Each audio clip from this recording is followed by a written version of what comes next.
Ladies and gentlemen, listen and learn.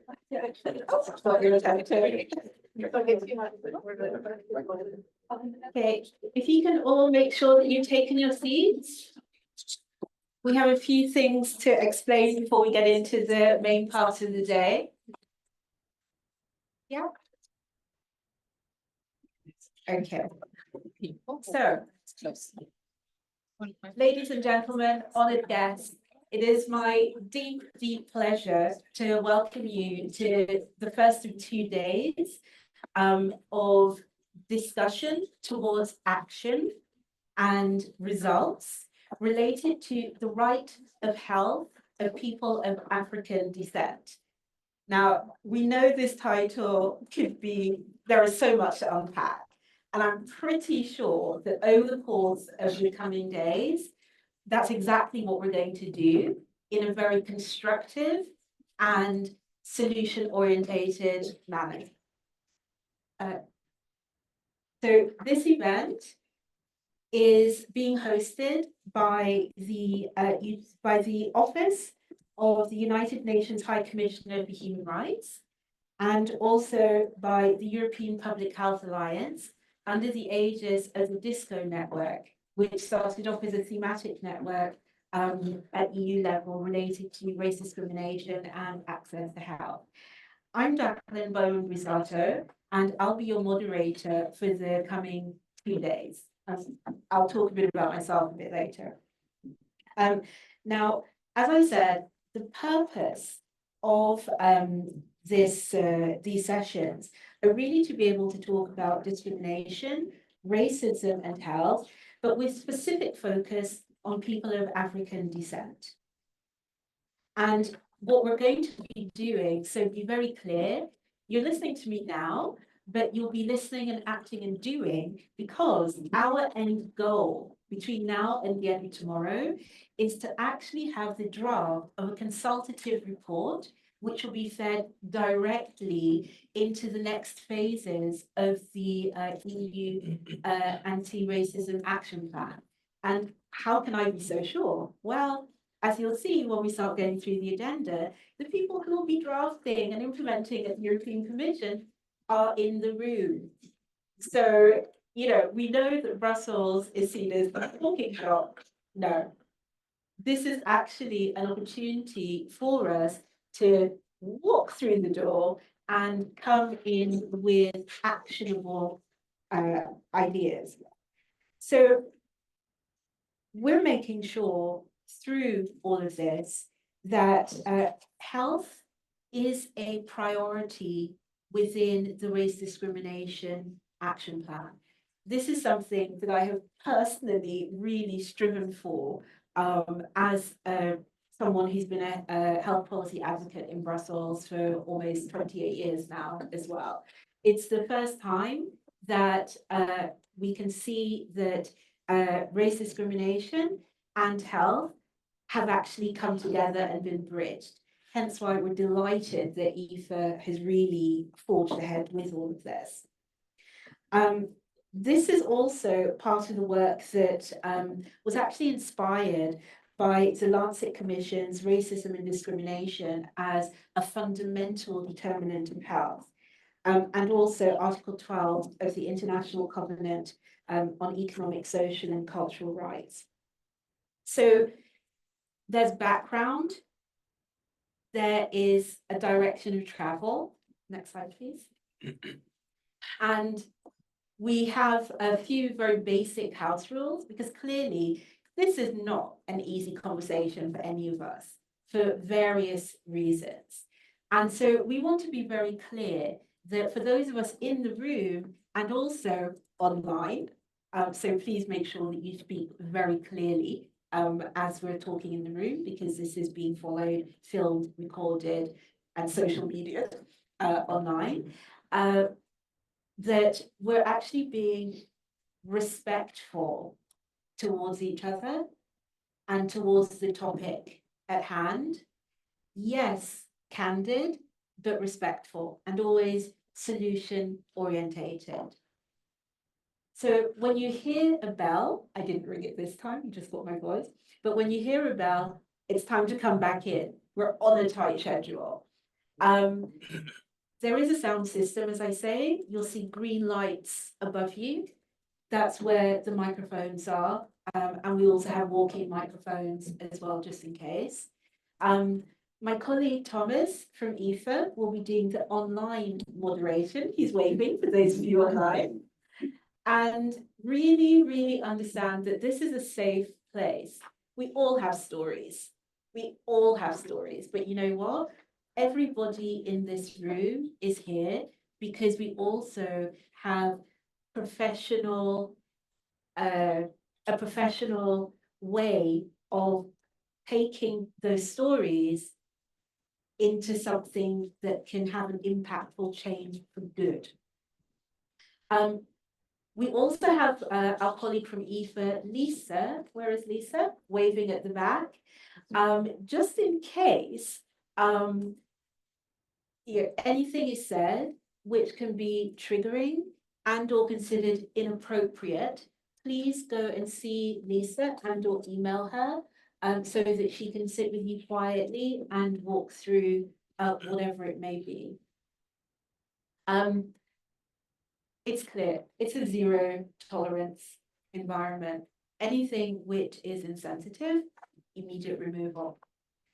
And then of course, we've got the socials. So LinkedIn and X, formerly known as Twitter, with the hashtags, hashtag health equity, hashtag disco. Take a photo because this screen is not coming back. So if you want to know, then make sure. Okay, great. Okay, so we're now moving forwards into the opening statements. And I'm delighted to actually have such a fantastic set of speakers to kick us off, all with varying experiences, with varying views as well. Make no mistake, because we are here to unravel and actually find what can we have as consensus, what's our commonality that we can all get behind in a kind of shared value in order to move through. So firstly, I'd like to call to the floor Elena Kountouri Tapiero. I was getting it right in rehearsal. Who is the acting regional representative for Europe. Needless to say,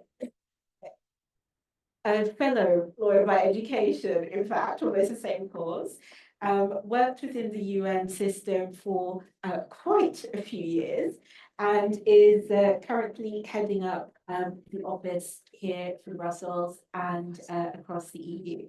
So, Elena, the floor is yours. Thank you. There's something. Hello, can you hear me? Yes. Good morning, and thank you very much for this very warm introduction. Welcome to the UN House for all in-person and online participants. This is the House of the United Nations. There are a number of agencies represented here, and we like to call ourselves a family. So welcome, and this is one of our family rooms.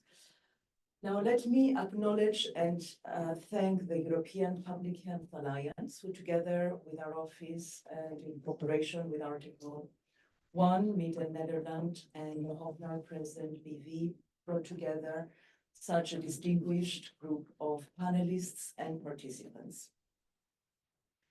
Let me stress how the profile and the collective expertise and personal commitment of all of you present as supporters of the anti-racism cause is a guarantee for success in the formulation and implementation of the anti-racism agenda at the European Union and hopefully at the national level.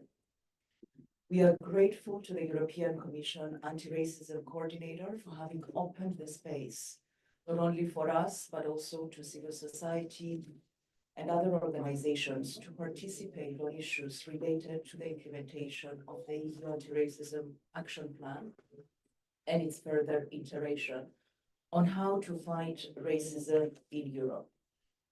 Last year, we had a multidisciplinary conference in which we dwelled on how race is a determinant for health, on what the major health issues faced by racialized communities are, and what the hundreds of international recommendations on the topic are, on introducing the uncomfortable conversation on mental health, and most importantly, on opening space for participation of civil society and individuals. I would also like to acknowledge the role of the European Health Alliance, who are leading in this advocacy field with over 30 years of experience in Europe. The collective efforts of organizations like the Hofner and Article 1, the Dutch National Coordinator Against Racism and Discrimination, the German National Discrimination and Racism Monitor, the German Afrocensus, the European Network of Equality Bodies, and representatives of the most prominent academic figures in the field of racism and health is proof that together we can share experiences, replicate them, and become stronger in amplifying our common advocacy message. In this space, we're also giving substance and meaning to the concept of intersectionality by joining efforts to tackle racism on behalf of both DigiJustice and SANTE, and want to thank them on their commitment to implement such cross-cutting principles as participation and accountability. This conference is designed as an open forum for consultation on how the post-2025 EU Anti-Racism Action Plan should be shaped. The UN Office for Human Rights has a long-standing history in supporting the international human rights framework. As you know, the International Convention on the Elimination of Racial Discrimination is one of the oldest international instruments designed to promote the elimination of all forms of racial discrimination and has been supported by our office throughout. Article 5 prohibits racial discrimination and guarantees equality in a set of areas related to the right to health, including public health, medical care, social security, and social services. It also requires states to eliminate racial discrimination and guarantee equality in measures aiming to respect, protect, and fulfill the right to health. The definition of racial discrimination in Article 1 is the distinction, exclusion, restriction, or preference based on race, color, descent, or national or ethnic origin, which has the purpose or effect of nullifying or impairing the recognition, enjoyment, or exercise on equal footing of human rights and fundamental freedoms in the political, social, cultural, or any other field of public life. Each one of these words were drafted carefully and have important significance. The determinants of racism on health have been well documented, and the body of research demonstrating the detrimental impacts of structural racism on health is abundant and constantly growing. The high number of international recommendations, more than 300 of them, by treaty bodies and other mechanisms on the right to health of racialized people in the European Union are still pending implementation by states. There is a long way to go regarding the full protection of sexual and reproductive rights, access to health, health services free of discrimination, violence, harassment. There is a way to go to recognize the suffering of patients and not minimizing their lived experience, providing accessible medicines and services, having culturally adapted healthcare, giving real meaning to the highest possible standard of physical and mental health as provided for in Article 12 of the International Covenant on Economic, Social, and Cultural Rights, and its General Comment 14, which defines essential elements of the right to health. Those are availability, accessibility, both physical, economic, information, non-discriminatory, adaptability, quality, and to fully integrate those in all anti-racism and health action plans at the regional and country level. General Recommendation 37 on racial discrimination in the enjoyment of the right to health, jointly elaborated by the WHO and the committee monitoring the International Convention on the Elimination of Racial Discrimination, clarifies the obligations of states under the convention. In concluding, I would like to highlight the cross-cutting issues of human rights indicators and our office's methodology, which is referenced in the European Commission's Common Guiding Principles for National Action Plans against Racism and Racial Discrimination. This is yet to be implemented in European Union countries, despite the enormous work provided by the Fundamental Rights Agency in its reports on being Black in Europe. States and the EU must make progress in their collective understanding of the importance of implementing human rights indicators and advance with the strengthening of administrative registries as a primary information source on racism. Finally, let me narrate a personal experience of observing racist attitudes by police. Christine, a friend of mine, came to pick me up at the airport in Geneva. She parked at the short-term parking and was waiting for my arrival. She was driving my car, a rather long, old, blue Audi A4. Christine is softly spoken. She has her driver's license, her residency permit, and a job. She's from Togo. A police patrol drove by. The only person they checked in the car park was her. She was the only Black person in the parking lot. As I was approaching the car, I could hear that the police person was raising the voice. And Christine felt intimidated and was becoming more and more silent. The tone and volume of the voice only subsided when I came along and asked if there was a problem with a friend driving my car and coming to pick me up. This story, like many others, makes the link with structural and historical racism and underlines that as long as we do not address the root causes related to structural racism, we will continue to fail to recognize and thus combat established patterns, stereotypes, hierarchical attitudes, classifications, leading to unequal representation and distribution of power and resources that are all at the core of racism and racial discrimination. I wish all of us a great session today. Thank you.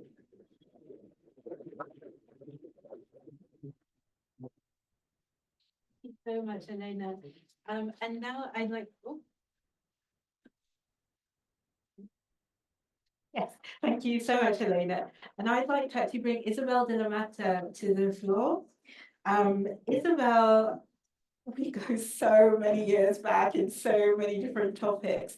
But the one thing that I'll say about Isabel, who is the principal advisor for health and crisis management, and also representing DG SANTE on the equalities interinstitutional group, is that once we have Isabel on our side, and we've been through migration and health, we've been through sexual and reproductive health and rights and health, we've been on different, I would say, sides in relation to obesity, but you know what? I'm still one of your biggest fans, and we know this. So Isabel is now actually going to tell us what is the perspective from the European Commission. Thank you, DG SANTE. Jacqueline. It's my pleasure and an honor to be here today with you. on this dialogue on the importance of the anti-racism and anti-discrimination in the access to healthcare. It seems that I'm working with Jacqueline. She has been walking around different files in the Brussels paper, and it seems that I'm moving with her. And also, well, in my title, she has said I'm the principal advisor for health and crisis management, but the concept of crisis is different to what we could always think you think about the COVID or the pandemic. No. The crisis, as he has mentioned, the crisis has been the migrant, the crisis has been LGBTI at the time. A crisis has been the gender issue when we dare to present a report on women's health, and then we were asked why women's and where were the other groups. And so there have been different concepts for crisis, and I used to be there. So the first thing is just to thank the Office of the United Nations for Human Rights and IFA, of course, for having organized this event, and also the work that especially IFA has been doing after the statement on the EU Health Policy Platform about the anti-discrimination and health policy. Yes, you were there. We were proposing that. It was not easy to have that accepted and to do all the work, but well, you were there. And what is important is that more than or almost 50 pan-European civil society organizations, including the health professionals organization and public health and patient associations, have been supporting that statement and signing that statement. So access to healthcare is a fundamental right for everyone.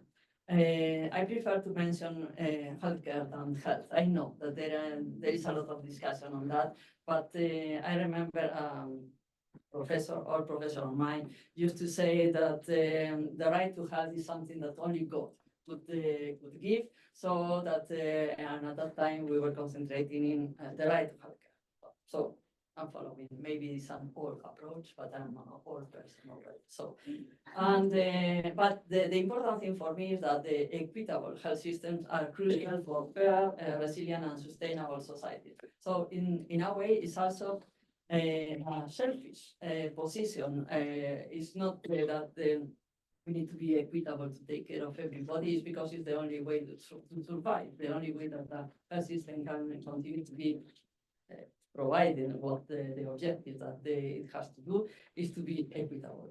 And we have seen that recently. We have this example during the COVID-19 pandemic, that how important was the access to affordable and quality healthcare in ensuring the economic and social resilience, and how the countries that already had that, this equitable health system, were better and deliver better in treating the cases and in going out of the pandemic. We have some EU legislation, like that could be, that has been used, not enough, but could be used in the future to solve also this issue, and it's the famous temporary protection directive.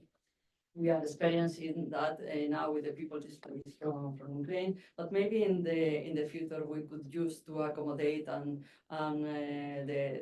the climate change and all the challenges that could come with that, and all the displacement of population that for sure that will happen. Already before the pandemic, the European Union member states agreed that everyone should have access to quality healthcare without experiencing financial hardship.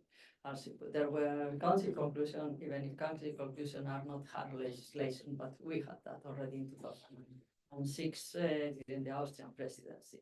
Also, the Tallinn Charter on Health System for Health and Well, WHO, but we were there in 2008. Talk about the universal health coverage. We have the Sustainable Development Goals. I have been downstairs, the logo and everything, and the European Pillar of Social Rights. I know that Vanessa will concentrate on that later on, so I'm not going to.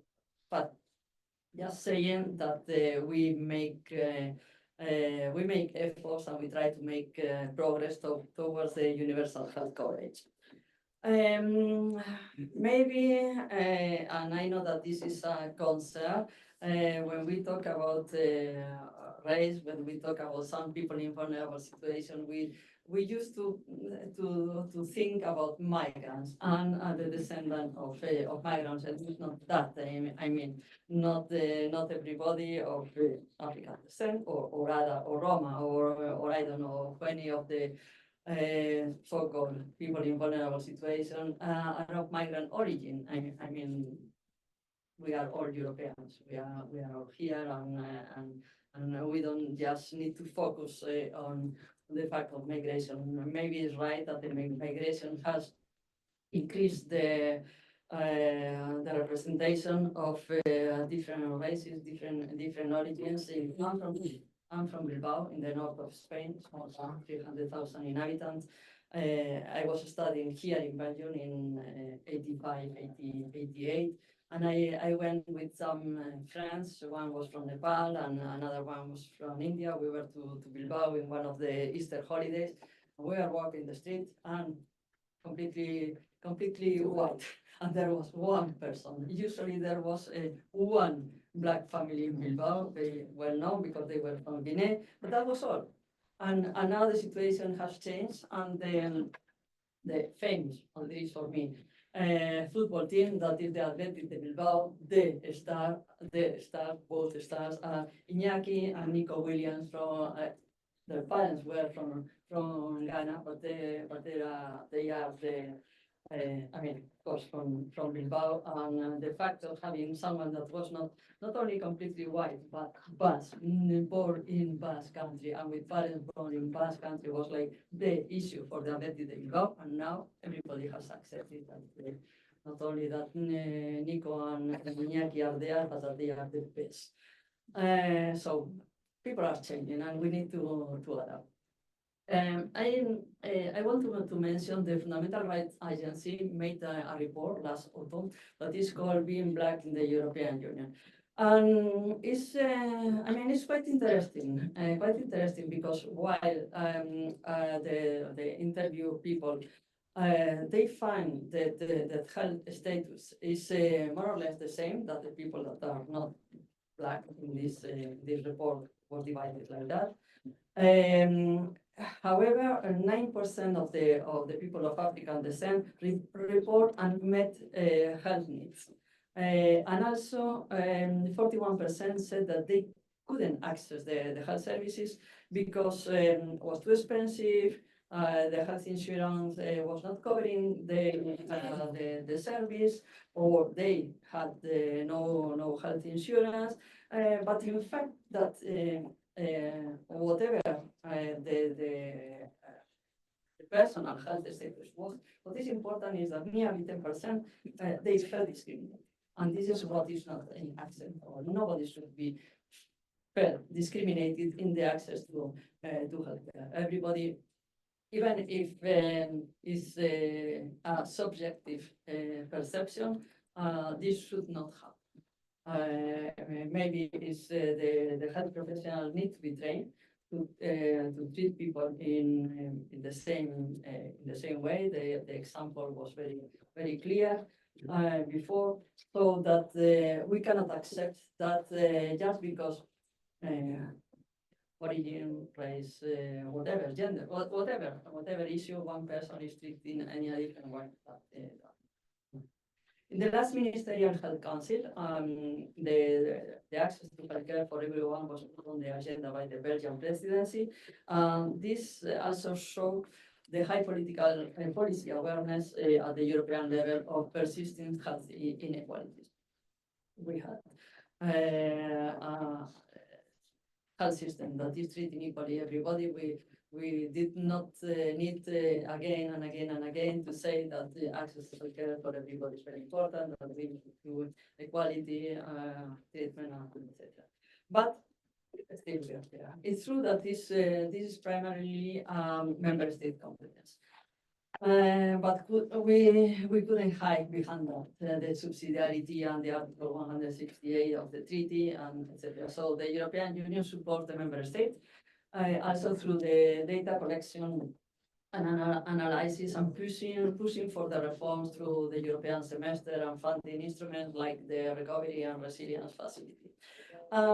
Here we come with one of the hot topics that has been data collection. And also we have been hiding behind the fact that we came from where we came, the European Union.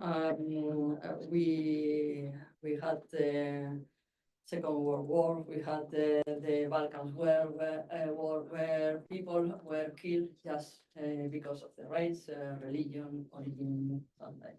So there has been a lot of reluctance to collect the data that they are going to serve us to analyze how we are doing this equality.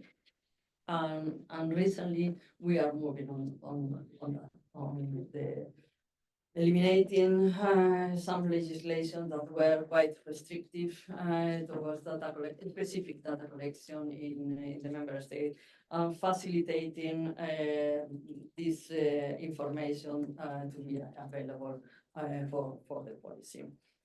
The EU for Health program is also supporting the member states to improve the access to healthcare. One of the actions we are working with the WHO office in Barcelona for affordability and financial protection to building fairness into health system.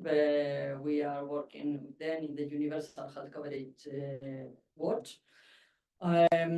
We are also focusing on the impact that different levels of healthcare coverage can have on reducing poverty.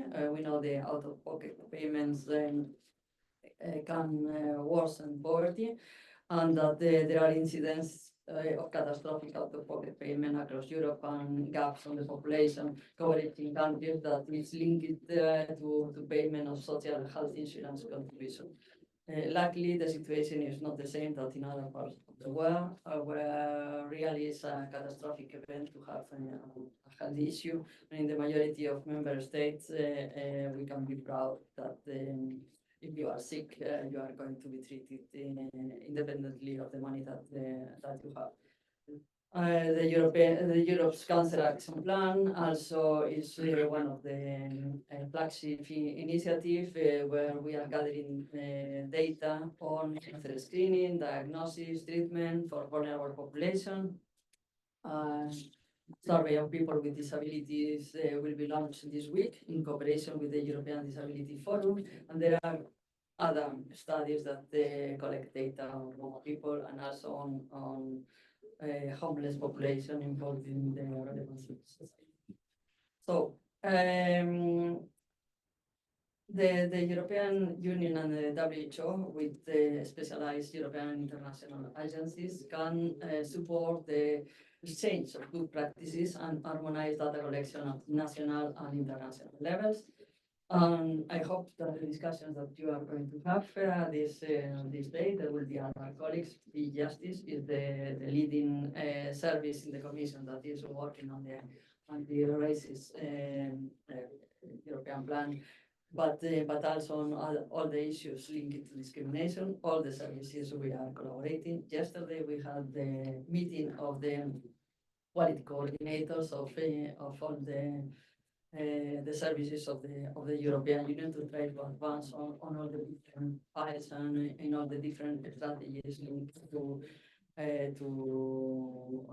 equality and discrimination. It's true that there is no strategy or plan for African descent, whatever, but it's true also that maybe we are atomizing too much the issue, because we have gender strategy, LGBTI strategy, Roma strategy, children strategy. We are thinking in elderly strategy. So I don't know how much, but in any case, that we are going to hear from the expert about promising practices. And we hope that this will inspire the new upcoming anti-racist action plan 2026-2030. We still have 1 year of the current plan, but we need already to prepare for the next one and be sure that we will renew our commitment for continued support and cooperation. So thank you very much.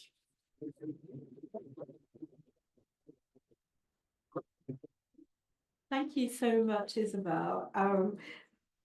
I wish this were a panel. I had so much that I wanted to unpick there, but I'll pick up in a really good way, actually. So I'll pick up some of that when I speak in a minute.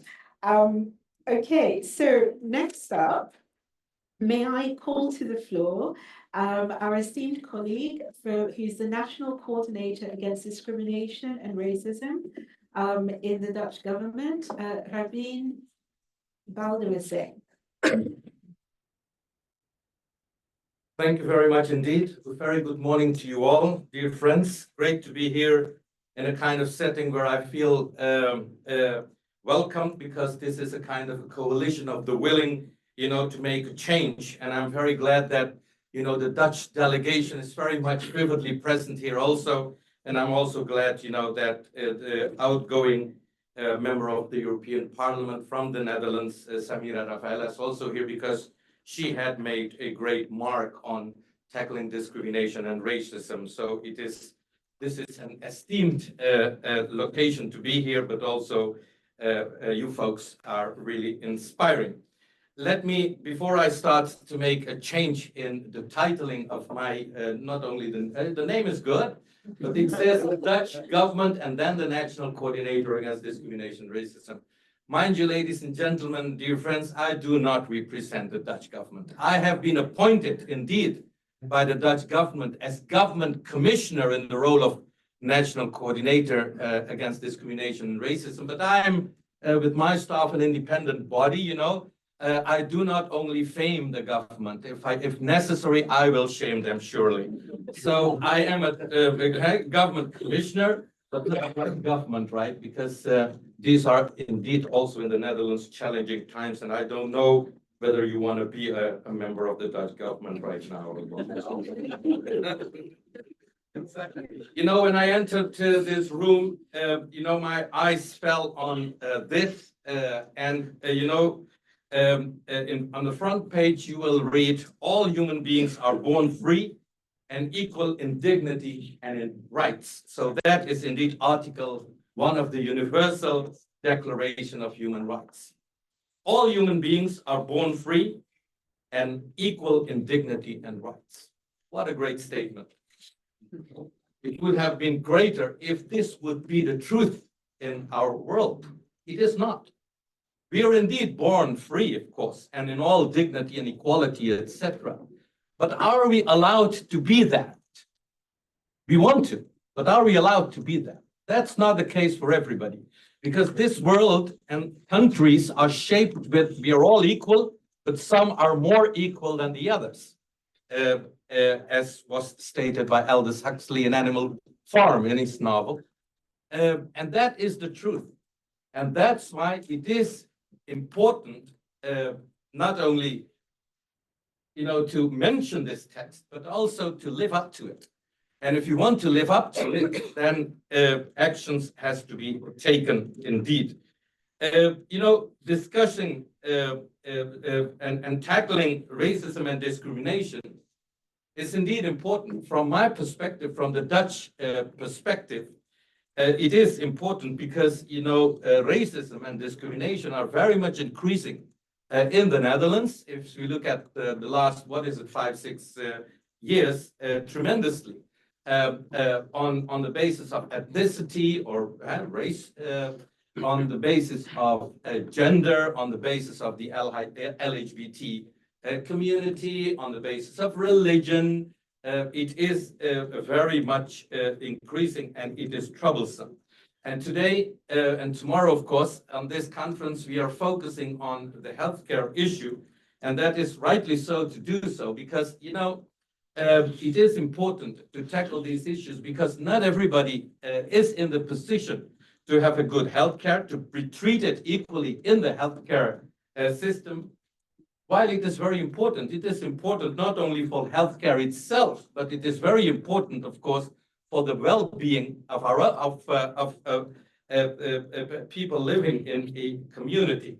it is very important for the livelihood. It is very important for family to have the sense of being faced actually with people, but actually with systems which say, you know, I do care and I want to share. So the aspect of caring and sharing is not very much in focus right now while tackling discrimination and racism. And if you and from the Dutch perspective, you know, what bothers me a lot these days, for the last couple of years, and I don't know whether this is new for you or not, it might be also here in Belgium or in the other member states of the European Union, but there is, you know, tackling discrimination and racism, there is a lot of pushback.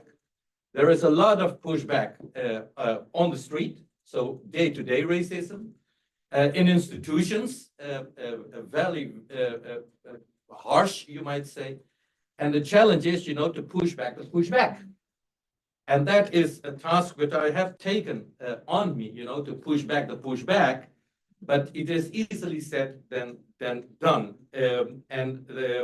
Because pushing back the pushback is not, you know, with individuals on street or with institutions, but also the political context is a very important one, you know, and if people having that political responsibility are very vocal on the divide side and not on the bounding and bridging side, then it's going to be more difficult because people on the streets feel that, you know, if politicians, for example, or policymakers have the freedom, you know, to express themselves freely against people on the basis of race and gender and sexual orientation, etc., then why cannot I not do that?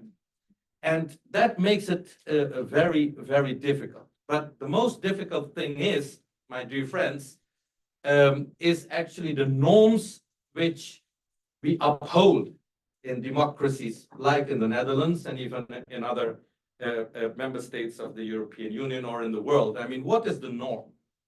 And that's a challenge. Let me tell you a personal story. And that personal story is the following. You know, I was, for 3 terms, I served as the deputy mayor of The Hague, the international city of peace and justice. Beautiful city, please do come. The city needs your money, you know, for the city economy. Spend some money, but it's a beautiful city, really. Yeah, beautiful beach and all that. So, and we have, it's a small community out there, only almost 600,000 people living there with lots of institutions, etc. So I was deputy mayor, and 5 years ago, I left office, and 2 weeks after I left office, I was cycling, and then suddenly I felt some pain on my chest. And I thought, my goodness, I am the next one, you know. So I went immediately to the doctor, and when I came there, you know, then the doctor says, no, perhaps you're having a heart attack. So he sent me to the hospital, you know, to cardiology, that department. And then they all kinds of tests. All was fine, fortunately. But then they thought, you know, the pain was still there. Then they thought, you know, it might be your stomach. So they sent me to the stomach. Nothing. And then they sent me to the lung doctor. So I came in a neighboring city in Delft to the hospital, you know, where they treated me. And then they said, yes, you have a problem, sir. Because your lung capacity is very small. So you have actually the capacity, your lung capacity is 69%. So obviously you have a problem with your lungs, so there can be asthma or, you know, all kind of things. But there was a student, you know, when I went there for the second time, there was a student, a medical student, and she was sitting there and she was listening to the diagnosis I got. And then she said to her colleague, can I talk to you? Have you considered the fact that Mr. Baldewsingh is not a Western person, has an anatomy of an Asian?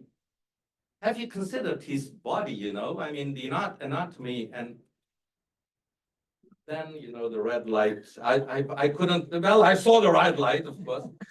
Now, what's the problem? The problem is, that my lung capacity, I have indeed a smaller lung than white people here in the West, because being born, Asian descent, Indian descent. But having the lung capacity of 69% equals 100%.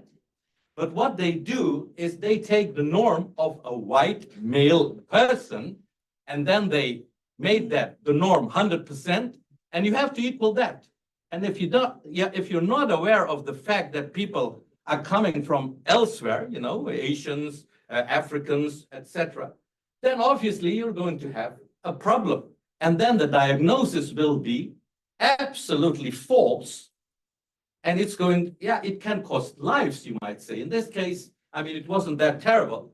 But this is to illustrate what has to be done here in the West or Western part of the world. And that is simply to consider the other, consider with whom are we dealing with. So I would focus more on, and I'm going to talk about that later on in my presentation. I think it is important to redefine the norm. What is the norm? Is the norm a male white person of 35 years old? Or do we have to bring everything in a broader context? So indeed, Thomas Jefferson once said, talking about democracy, the tree of liberty has to be refreshed from time to time, he said. I think that's true, of course, but also the tree of how societies are shaped has to be redefined from time to time. And that means, dear friend, that we have to focus on not the divide side, but on the inclusion side. And to include people, you cannot do it like this. You have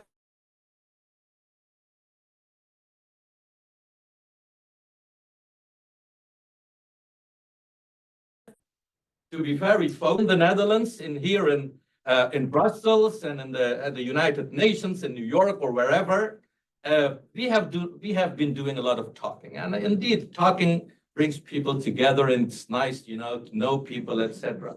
But actually, we should stop talking, because we know what the problem is, don't we? We know what discrimination and racism brings about, don't we? Why do we have to redefine it every time? We don't have to redefine. We have to recognize what discrimination and racism does in everyday life, in institutions like the healthcare system, but also what political racism, which is upcoming now worldwide, brings about. And that is what we have to tackle. We have to tackle this with specific evidence-based action points. And I hope, my friends, that today we will succeed in pointing out some specific action points which might make the change. Not for us, perhaps, not for you, but perhaps for our children or our grandchildren, of which we have borrowed actually this world. Aren't we obliged to live it as connected and as inclusive as possible? Let's get started. Thank you very much.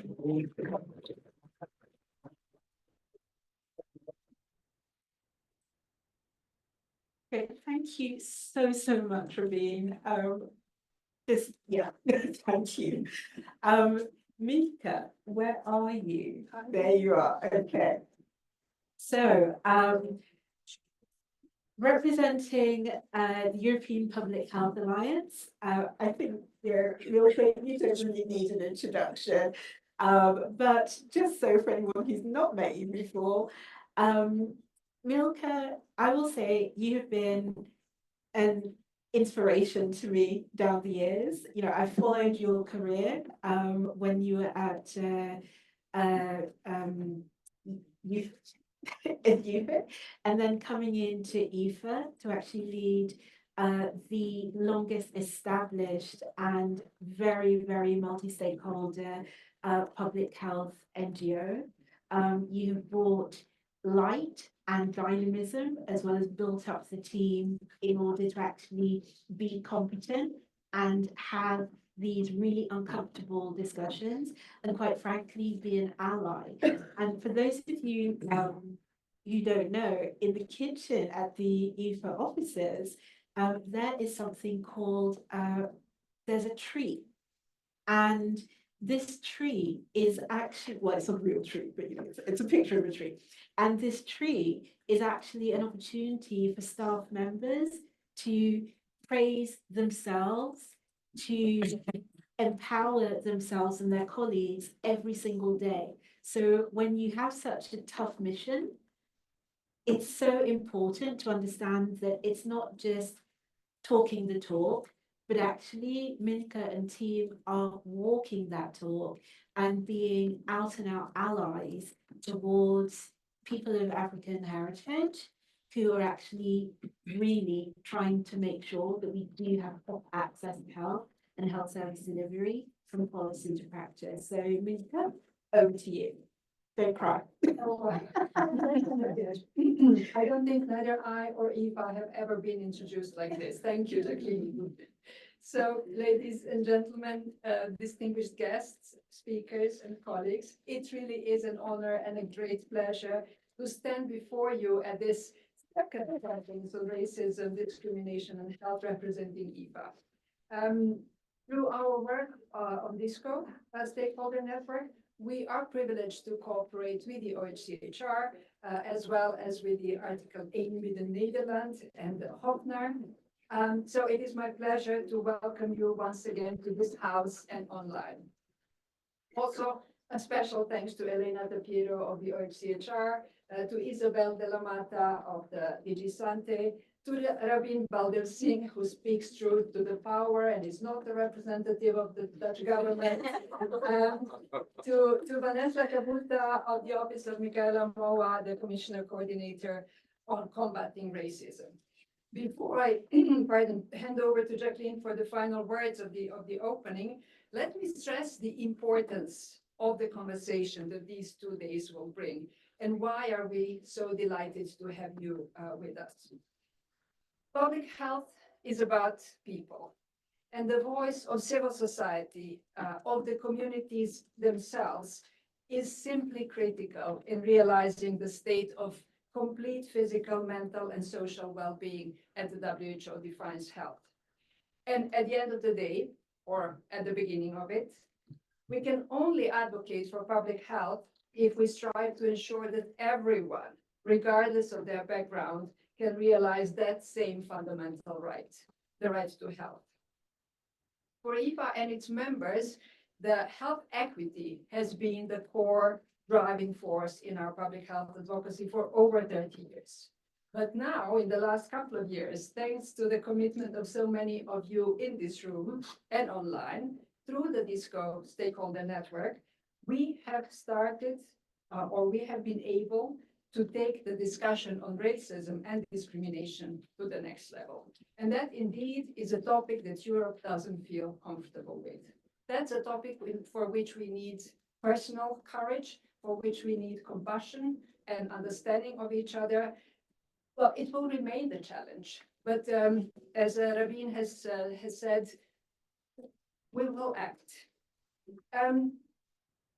In this new political reality, where topics like tolerance, inclusion, and equity, not only in the Netherlands, but also all over Europe, are under increasing pressure, this topic of discussion, and especially the focus on the EU Anti-Racism Action Plan, is all the more urgent, and not only for health equity.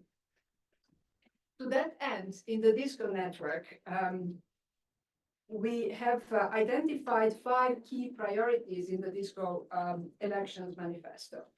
The first is the recognition of racism and discrimination as fundamental determinants of health, equity, and well-being. The second is strengthening of social participation of racialized and discriminated communities. The third is increasing clarity and consistency of key definitions related to racism, discrimination, and health equity. The fourth, collecting more health equity and equality data disaggregated by indicators on multiple grounds of discrimination and harmonizing EU data collection.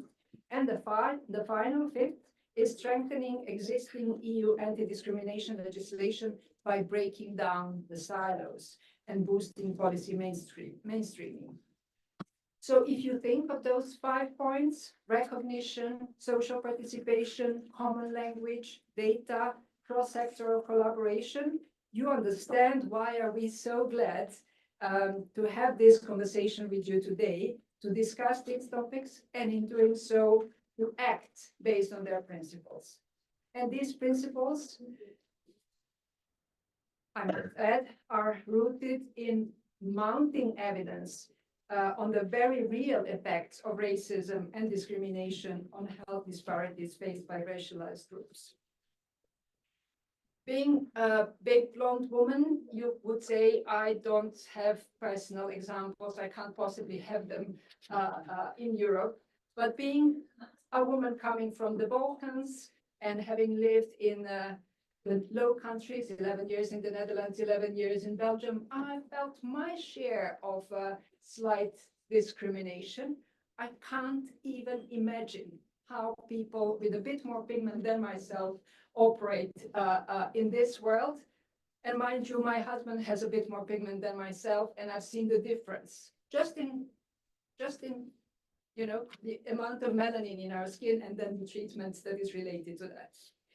So today we discuss the structural racism, the discrimination and marginalization faced by people from communities of people of African descent, focusing on specific contexts like barriers in access to healthcare, racial bias, mental health, data collection and indicators.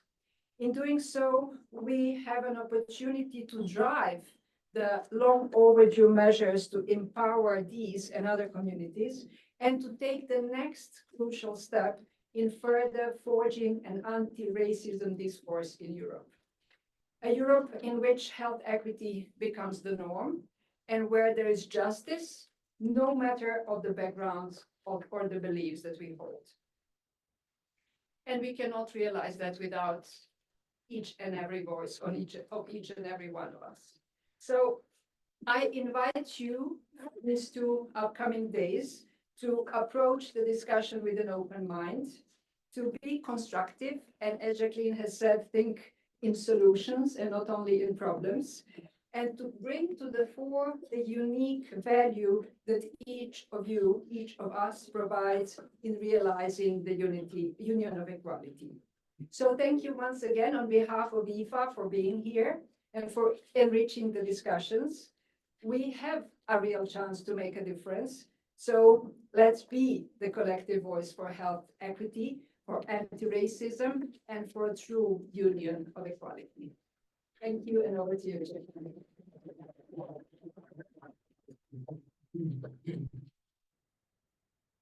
Thank you so much, Rena. Okay, so I'm hoping I'm not doubling. Okay. So those have been what I consider to be our VIP, and now it's me. So I was asked to explain a little bit before we move into beauty jazz. I was asked to explain a little bit as to why I'm actually working on this topic. Well, you know, previous speakers have spoken primarily professional with a little bit of personal story. I am about to give you a lot more personal and how that actually turned into professional.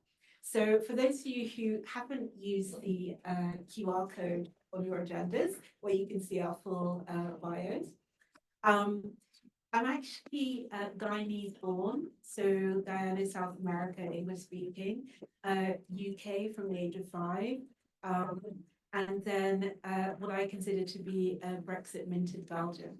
We all know what that is, because I've been living in Belgium now since 1996. Now, the short answer to saying why I got into the whole disco element was actually because of what happened to me as an obesity patient. So the Foundation for the Rights of Citizens with Obesity, which is who I'm representing today, I actually co-founded it as a volunteer foundation, because my day job, as you said already, was actually representing the obesitologists, so the European Association for the Study of Obesity, the obesity medical specialists across 36 countries in WHO Europe. But you know what? I didn't see myself represented, and my experience represented, as somebody actually living with obesity.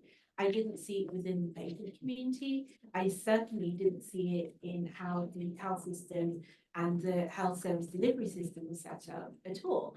And having had bariatric surgery due to endocrine obesity in 2016, my very personal story, which I call the ambulance gate, was that, and what really propelled me into saying, this is not right, it needs to change, and nobody is even aware that this is going on, so I'm literally going to have to sit there and do it, was because I ended up coming out of hospital with blood clots on my lungs.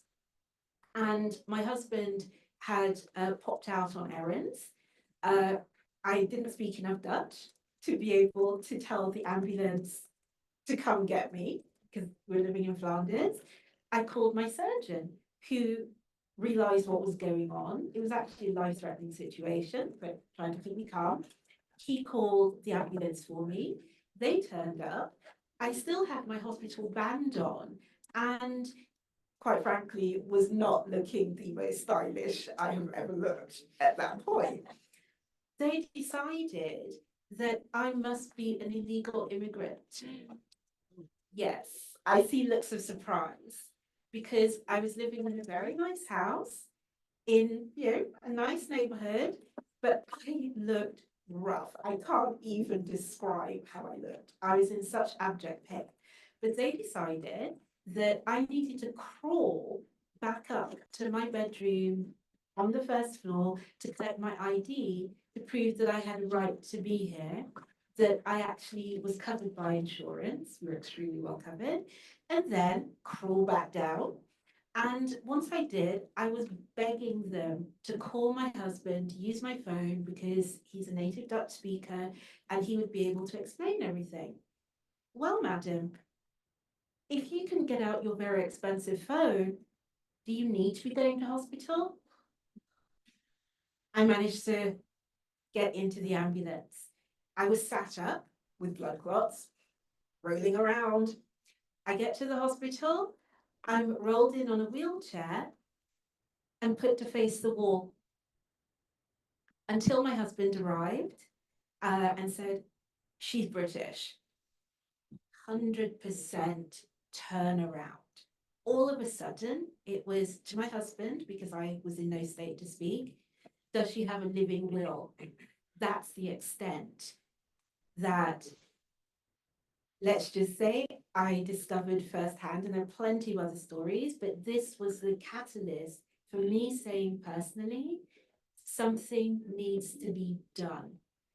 And given that I am an obesity patient of lived experience, but I'm also 30 years in terms of advocacy at international level and at national level, I said, something needs to be done. And I think I'm in a good position to be able to do it. So instead of saying,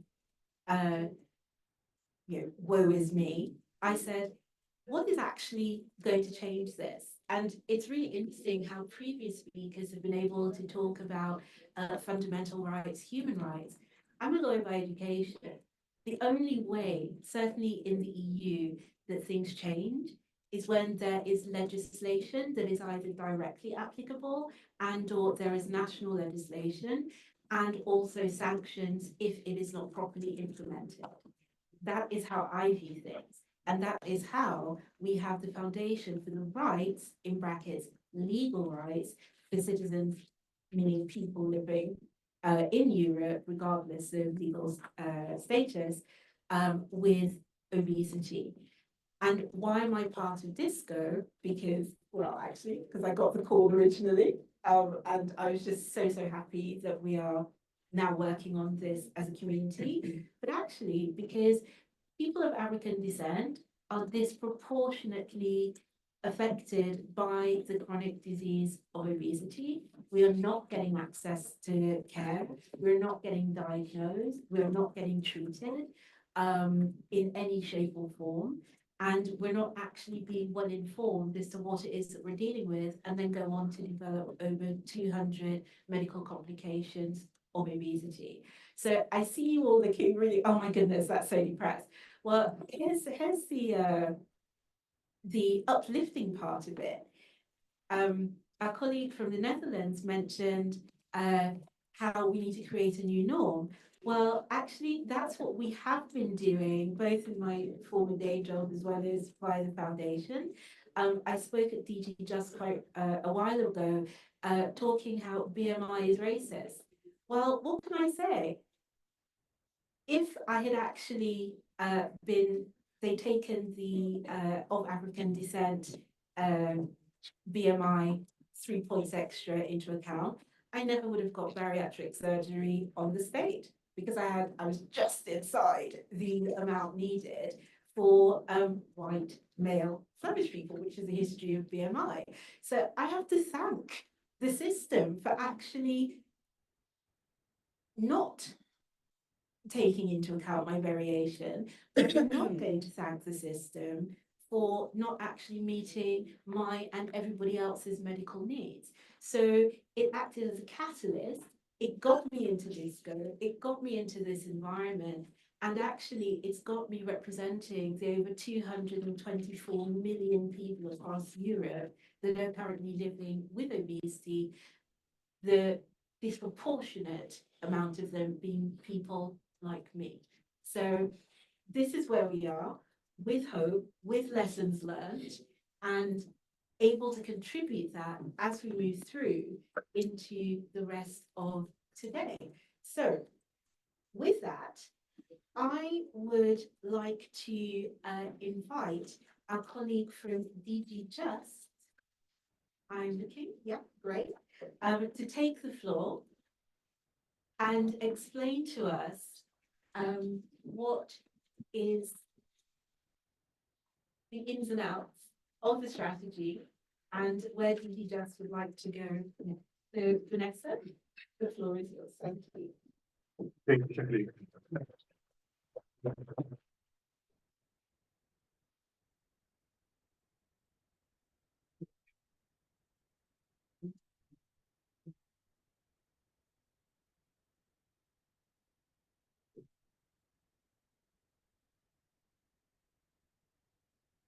Good morning. Yes, my name is Vanessa Kabuta. I am part of the anti-racism coordination team led by Michaela Moore, the coordinator. I'm sure you know her. I would like to thank Mila of the UN Human Rights Office, but also Thomas of the European Public Health Alliance for their invitation. Really, it's a pleasure for me to be here. And let me tell you that our anti-racism coordination team always appreciates your initiatives to create synergies with us. Next slide, please. Again, next slide. Next slide. Thank you. Yes. As you know, the first EU anti-racism action plan was adopted in September 2020 in the context of the Black Lives Matter protests in Europe and around the world. It is currently the key initiative to step up action against racism in the European Union. Today, I intend to highlight some of the major accomplishments that we have achieved up to this point over the past 3 years.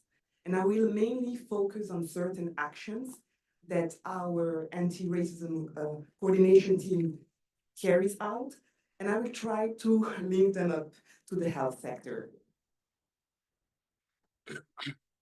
In terms of features, we know that the action plan recognizes different forms of racism, including anti-Black racism. And in line with the specific objectives of the UN resolution for the International Decade for People of African Descent, the European Commission is keen to promote the rights of people of African descent and their diverse contribution to the development of the EU society.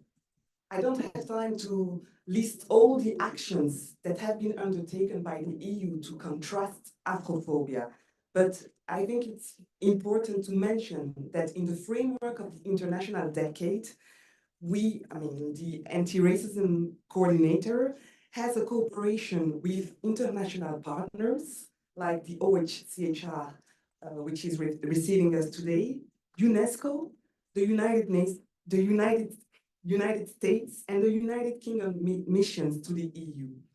We have also a cooperation with with other EU institutions like the EU External Relations Department and the EP Anti-Racism and Diversity Intergroup, EPRD, and of course, civil society. In the action plan, the Commission has recognized for the first time the structural nature of inequalities aligned with race and ethnic origin. We know that structural racism is difficult to make visible, but it's still harmful. The COVID-19 pandemic and its disproportionate impact among racial and ethnic minority population was a stark example of the consequences of the existing health inequalities. And as it is indicated in the EU Anti-Racism Action Plan, racism causes trauma and therefore can also negatively affect people's mental health. This impact is pervasive, it is deeply embedded in our society, and it does create inequities in access to a range of social and economic benefits, such as the access to healthcare. These conditions, often referred to as social determinants of health, are key drivers of health inequities within people of African descent and other racialized communities, and place these populations at greater risk for poor health outcomes. With the adoption of the EU Anti-Racism Action Plan, the Commission took the side of taking an intersectional approach, and also to take the Commission also decided to mainstream equality into all EU policy areas. And this is really a major step forward because the Commission, to tackle structural racism and other intolerance targeting people of African descent in the EU, the Commission is committed to strengthen and make better use of all the existing tools and measures. I know that Isabel said that I will mention the European Pillar of Social Rights. I didn't, finally I decided not to develop on this, but I think it's important to know that the EPSR aims at bringing fairness to every citizen's life, irrespective of any personal characteristic, including racial or ethnic origin. It is made up of 20 principles covering 3 areas: social protection, inclusion, and equal opportunities and access to the labor market. And in its principle 16, the European Pillar of Social Rights covers healthcare and includes a monitoring framework allowing progress to be made in European countries. You, Isabel, I know that you also mentioned the EU for Health program, Europe's Beating Cancer Plan. All of them have equality purpose in their action.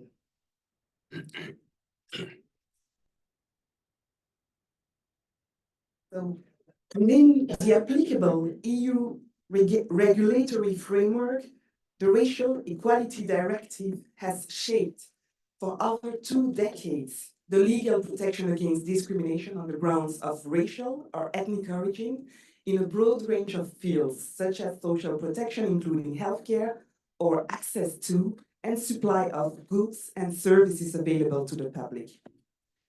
In addition, non-discrimination access to healthcare services is one of the basic principles of health law and of medical ethics, which means that legal and organizational structure should guarantee equity in access to healthcare for all, including members of minority groups like people of African descent. Unfortunately, legal protections, as we all know, is not enough. And this is the reason why the Anti-Racism Action Plan emphasizes the need to strengthen the EU equality legal framework. In November 2022, we published a study which notably confirms that the enforcement of anti-discrimination rules remains a challenge. And this study also recommends reinforcing protection mechanism. And to fill this gap, the Commission has recently adopted binding legislation on standards for equality bodies aimed at laying down minimum requirements for their functioning to improve their effectiveness and guarantee their independence. As national equality bodies across Europe are essential for ensuring that EU rules on equal treatment are properly enforced, they are also essential for promoting equality and non-discrimination. They should be able to perform effectively the task assigned to them under the EU legislation.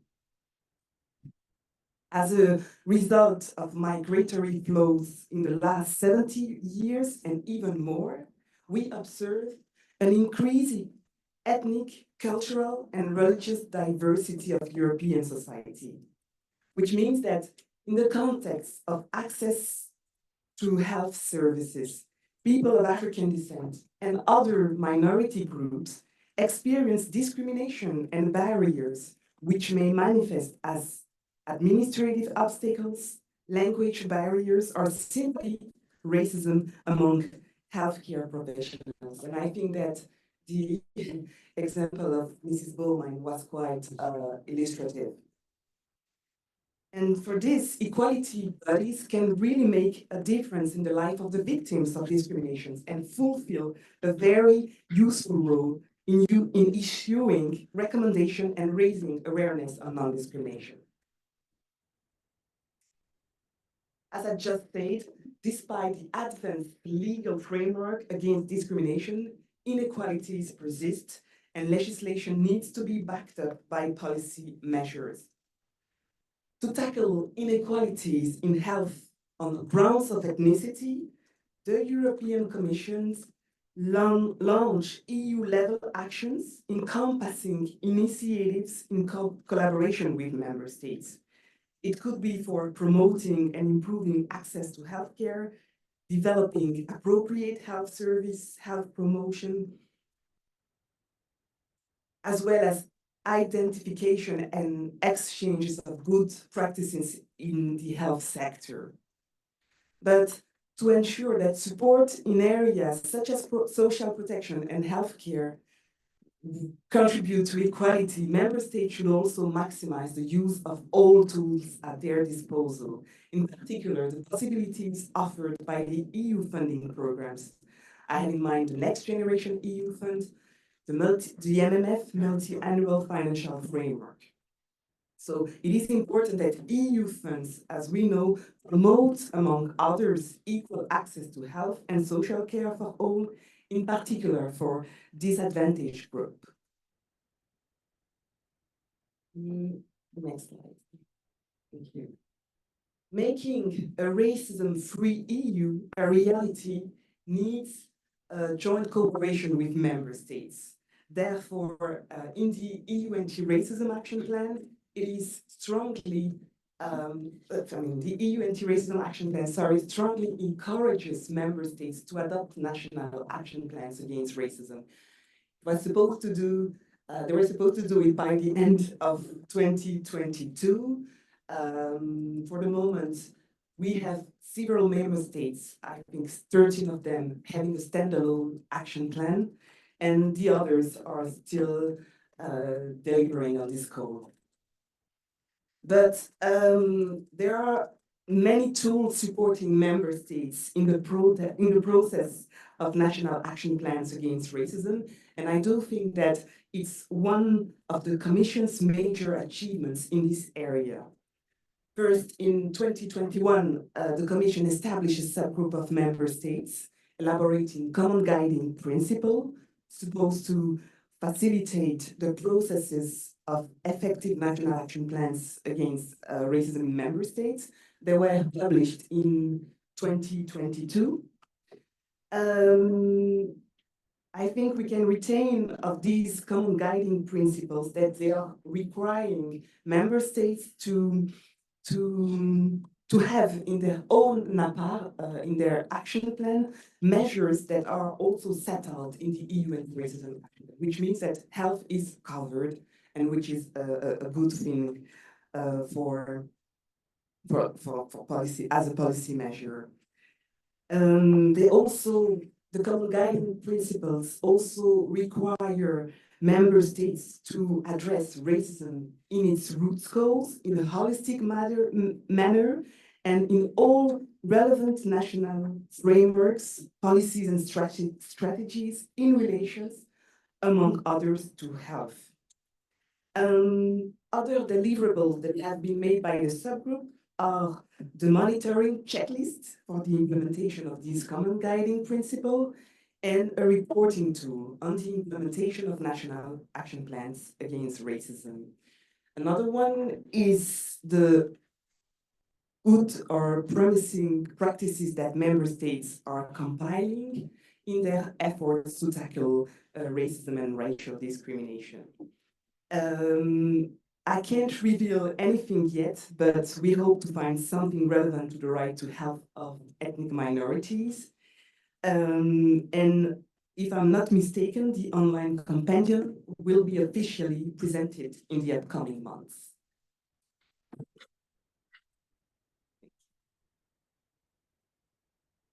The EU Anti-Racism Action Plan highlights the importance of equality data, which is also important for gaining an evidence-based understanding of the challenges faced by people of African descent in Europe.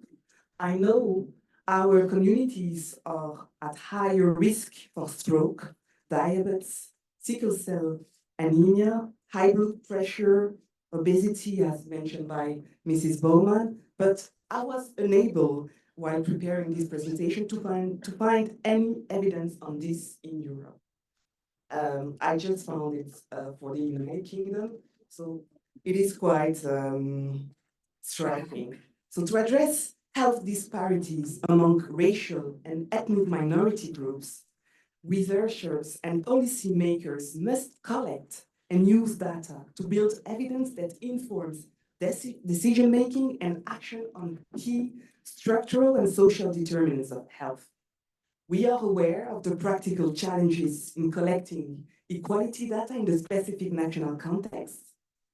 On research on racial disparities in health, there is still a significant knowledge gap because, as we know all, historically across Europe, data and research on racial and ethnic minority groups have not been carried out in a sufficient or adequate manner. And to assist member states in making informed policy choices in 2021, the subgroup of member states experts on equality data developed and published the guidance note on the collection and use of equality data based on racial or ethnic origin. Those guidelines, they also belong to the tools that I mentioned for the subgroup on the implementation of national action plans against racism. Yes, this is what I was saying. So, sorry for being so long. Civil society organization. Indeed, so aside the subgroup, the Commission also encouraged member states to have a stronger partnership with civil society organization. And it is really important that civil society organizations are involved in the design, implementation, and evaluation of the NAPA, National Action Plan Against Racism. For this, we have provided institutional support. We institutional support that because we have created a consultation mechanism which is called the Permanent Anti-Racism Civil Society Forum. And it is, we have in this forum a variety of civil society organizations, also being from grassroots, from the ground, yes, which is called grassroots organization. And why? Because it's important to reach out and to engage more with civil society actors. And we should also consider including in this dialogue healthcare professionals. We have, as I said in the beginning, we have a quite good relationship with EFA, but I'm sure it's not enough. And while preparing this presentation, I found a concept that I really found interesting for me. It's transcultural skills. Why I think that it's an essential pillar to ensure quality care. And yes, I have to note, sorry, UNIA, the Equality Bodies of Belgium, has been working for many years to develop the transcultural skills of field workers to better tackle discrimination. And it could be really important that these transcultural skills are implemented in the training of nursing staff. And yes, it's really fundamental. So transcultural skills could be something that could be developed in the context of the Permanent Anti-Racism Civil Society Forum if we had healthcare professionals also talking or addressing racism in the health sector. However, civic participation, not only for anti-racism organization, is only effective in an enabling, safe, and supportive environment. There are documented cases by our fundamental rights agencies and others of attacks and threats against human rights defenders and civil society organizations. Yes, with the EU Anti-Racism Action Plan, the Commission pledged to report regularly on its implementation and the development of national action plans by member states.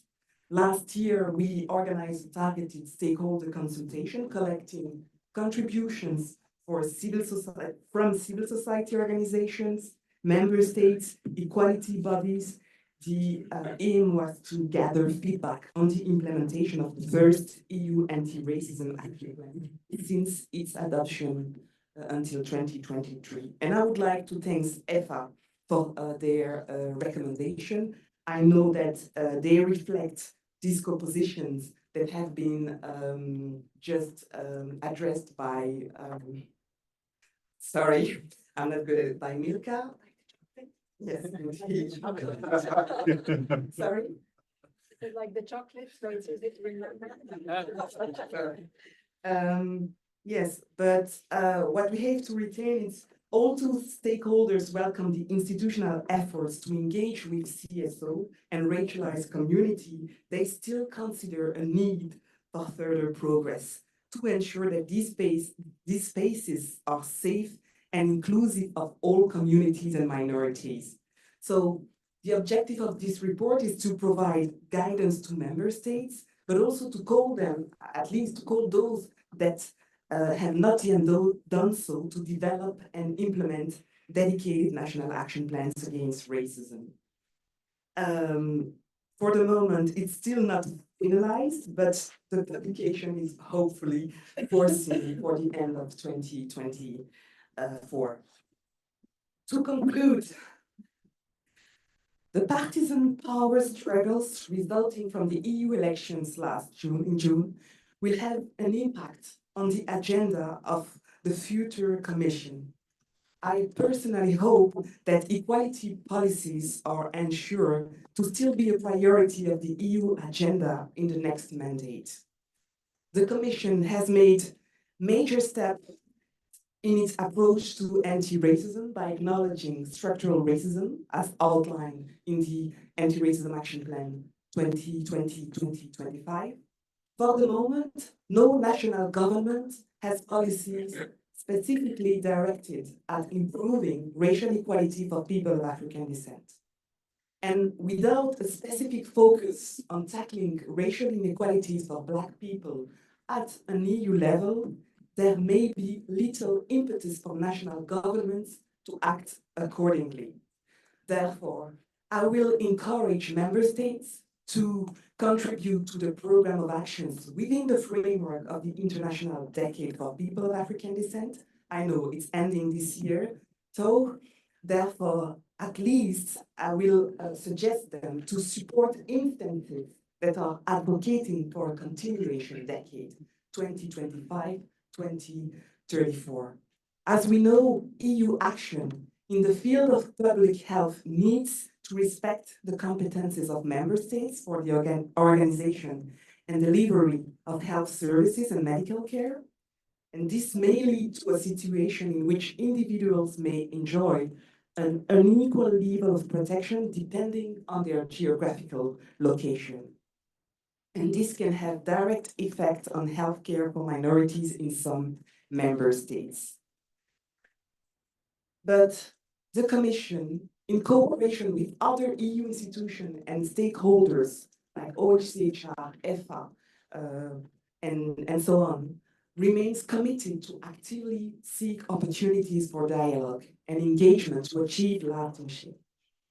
By doing so, the Commission is determined to help create a true union of equality where all people, regardless of their racial or ethnic origin, have equal opportunities in all areas of life.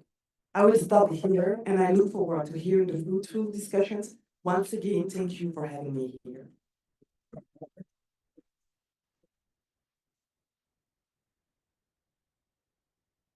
Wonderful. Thank you so much, Vanessa. I think that gives us a really great roundup to be able to move to the break.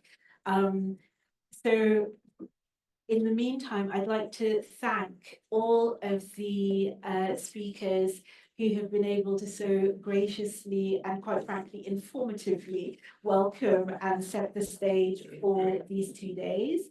I'd like to thank already everyone online as well as in the room for paying attention, because I can tell that you've actually all been really paying attention. I can see the looks on faces as we go through.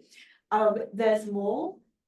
We actually now need to start getting, not right now, we're about to go to break, but I'm going to give you a bit of homework during the break because we're going to be moving into discussions as we go through the day. When we get to the end of the day, we'll be doing a gap analysis. I will not be putting words into your mouth for that gap analysis.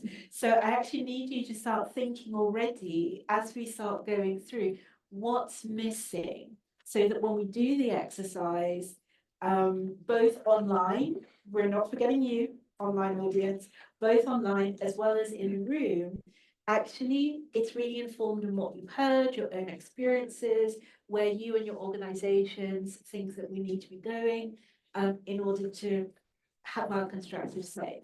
So it's now 11:34. We're billed as 15 minutes break. So I'm looking at Thomas, that's still okay. So that brings us back to 11:50. There are refreshments outside.